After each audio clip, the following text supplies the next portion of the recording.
इसी प्रकार ओबीसी महासभा जिलाध्यक्ष सौरभ लोधी ने कहा कि 74 वर्ष पूर्व ओबीसी की जनगणना की गई थी, लेकिन उसके बाद कभी ओबीसी की जनगणना नहीं की गई, जिसके कारण जब भी ओबीसी के आरक्षण की बात आती है तो माननीय न्यायालय उस पर रोक लगा देता है।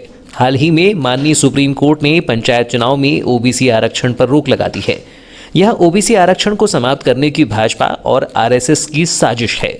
लगभग 5 महीने हो गए हैं बालाघाट विधायक गौरीशंकर बिसेन को पिछड़ा वर्ग आयोग अध्यक्ष बने, लेकिन इन 5 महीनों में उन्होंने कभी भी पिछड़ा वर्ग को लेकर न कोई बयान दिया और न ही कल्याणकारी योजनाओं के बारे में कोई जानकारी मीडिया के माध्यम से दी। कि जैसा कि हमारे भारत देश में 74 वर्ष पूर्व ओबीसी की जातिगत जनगणना की गई थी, लेकिन 74 वर्ष के बाद अभी वर्तमान तक ओबीसी वर्ग की जातिगत जनगणना नहीं की गई, जिसके कारण बार बार सुप्रीम कोर्ट हो या हाई कोर्ट हो लगातार ओबीसी के साथ में जो आरक्षण लागू किया जाता है उस पर रोक लगा दी जाती है। तो सबसे पहले जिस तरीके से हम लोग अभी देख रहे हैं कि पंचायत चुनाव में ओबीसी पे आरक्षण पे रोक लगा दी गई है, ओबीसी के आरक्षण को समाप्त करने की साजिश भाजपा और आरएसएस के द्वारा सोची समझी रणनीति के तहत की गई है।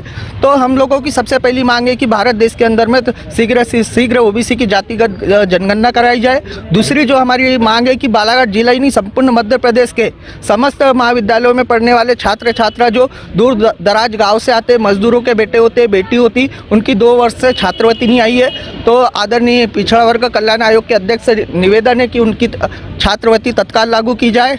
इसी तरीके से जो मध्य प्रदेश में कमलनाथ सरकार ने ओबीसी को 27% आरक्षण लागू किया गया था, उसको सभी क्षेत्रों में 27% आरक्षण देने की सहित अन्य मांगों को लेकर हम लोग यहाँ पे पहुँचे हैं। आंदोलन में पहुंची छात्राओं ने भी परिवार की आर्थिक स्थिति का हवाला देते हुए वर्षों से रुकी छात्रवृत्ति के जल्द भुगतान करने की मांग की।